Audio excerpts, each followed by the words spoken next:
don't really know what to say, so I'll just start again, just mumbling stuff that comes through my mind again. So I am working with a lot of people on my daily basis, and I've witnessed, if you have watched my first video,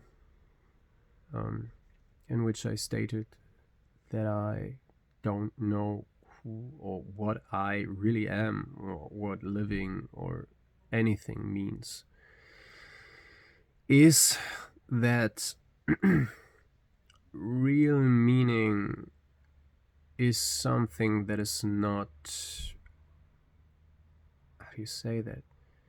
It lays in between moments. It's something that is captured only in the moment with meaningful connection to other people. And let me explain you what I mean by that. I've got a patient that is 91 years old, and it's a very very interesting guy. He worked as a chemist and had a great life until he turned 90, and then he had a stroke and he wasn't able to fully recover, but we've managed to bring him in a pretty reasonable state in terms of mobility, and also he retained his mental health. Like he suffered quite hard from depressions and stuff like this. Even though he's old, he was pretty demanding of himself, you could say.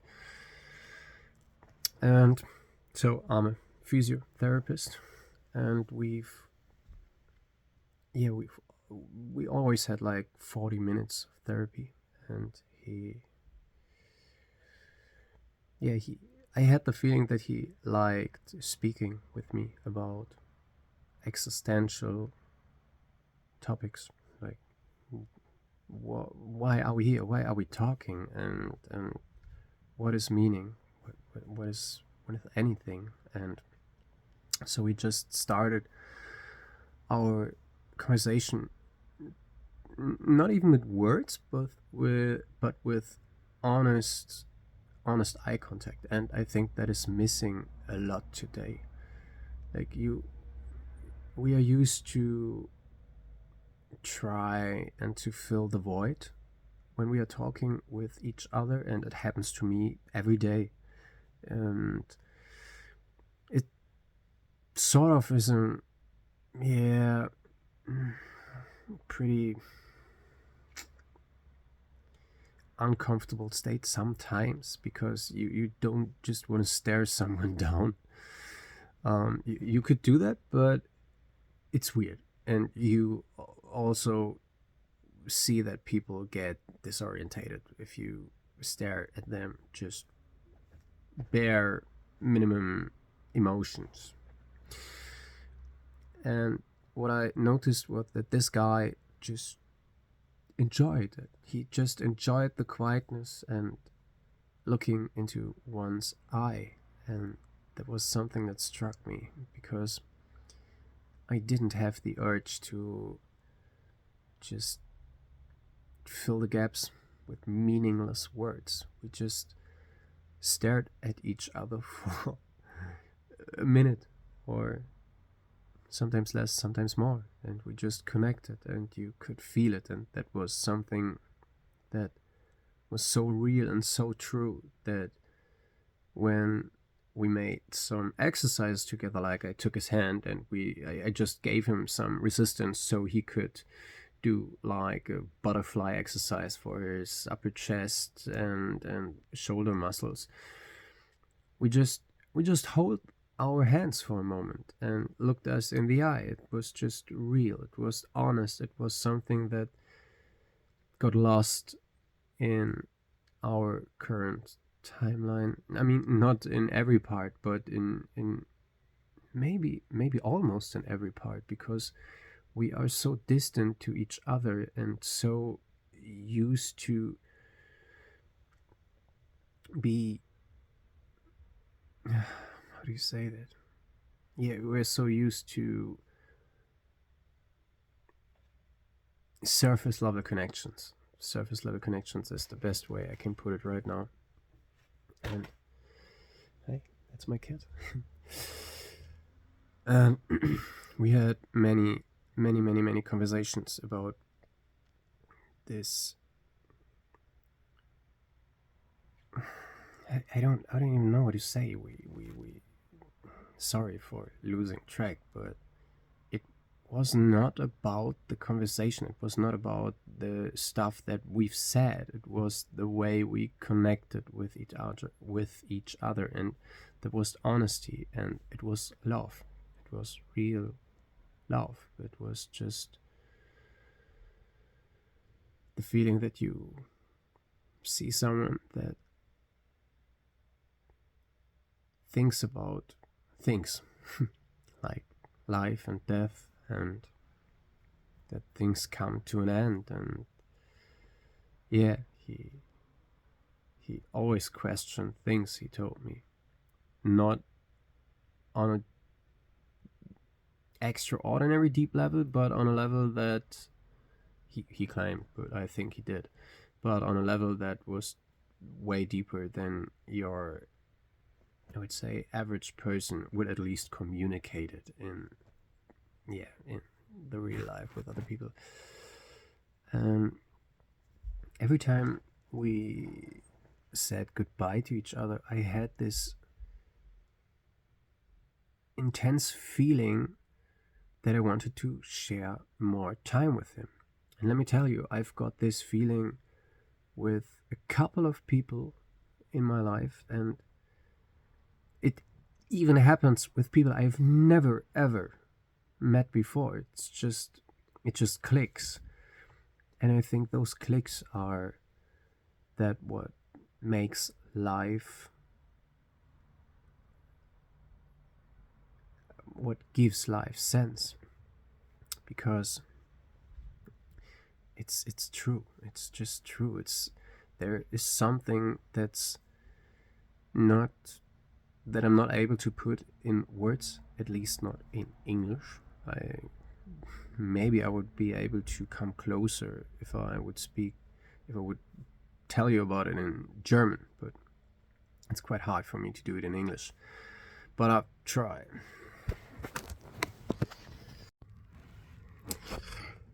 Yeah, and I just made a brutal cut to the recording because I've lost track, and when I lose track, I usually stop what I do, and then I delete the things that I do and just pretend it never happened. I've had a lot of goes in my life where I tried recording myself, not for the purpose of getting any fame or anything out of it. It's just that I always struggle to put out myself in this world because I've tried to hide for a long time.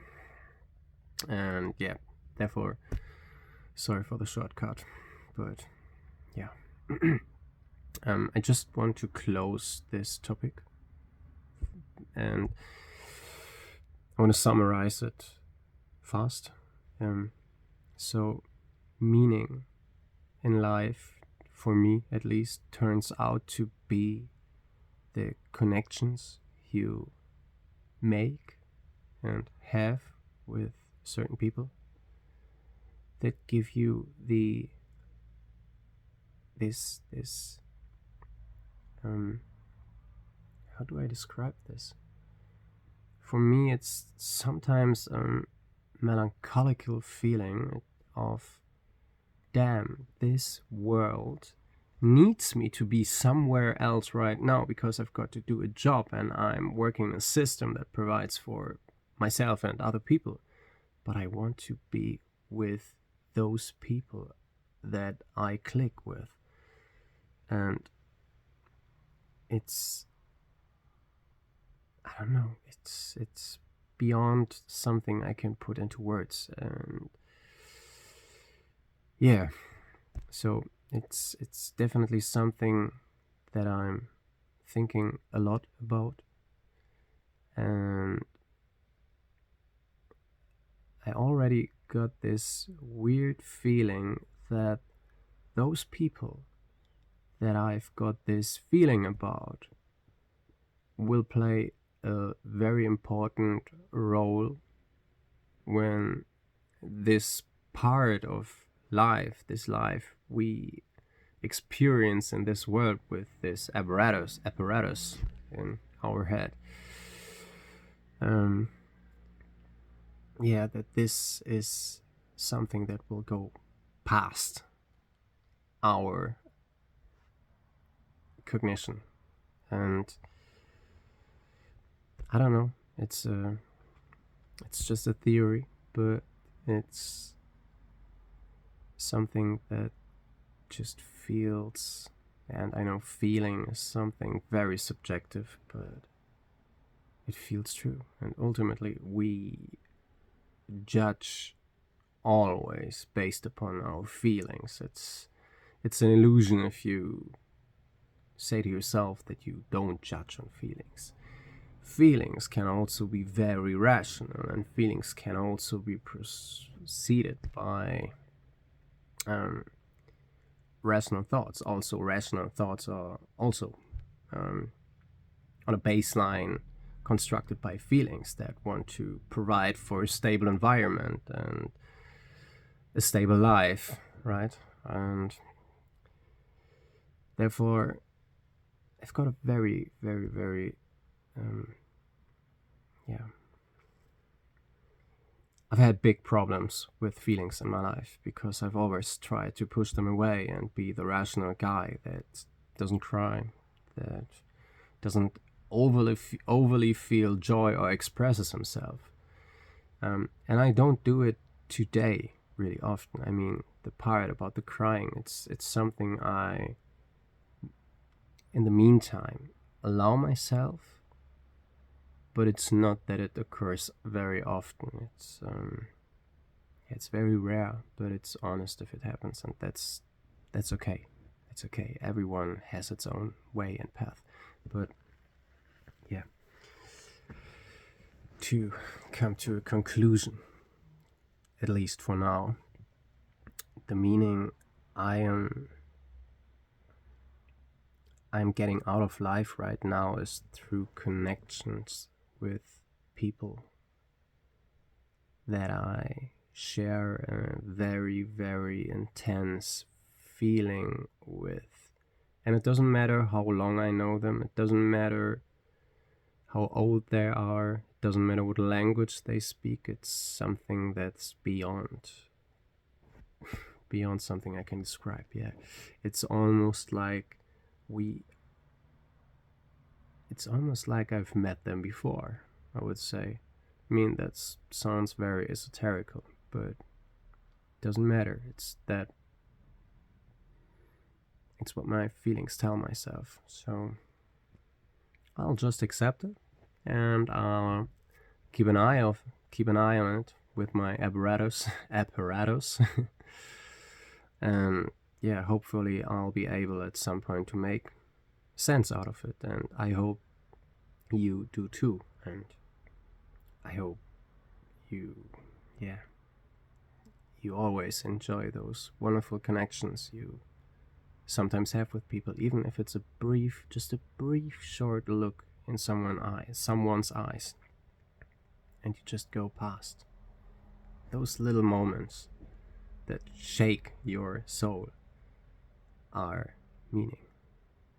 And therefore, have a good day, and yeah, I'll come back with something else that's on my mind, and I'll just try to practice communicating my thoughts, especially in English. And yeah, I'll just try, but I don't have the how do you say that? I don't want it to be perfect. Just let it be. Just perfect imperfection. Call it a day and see ya.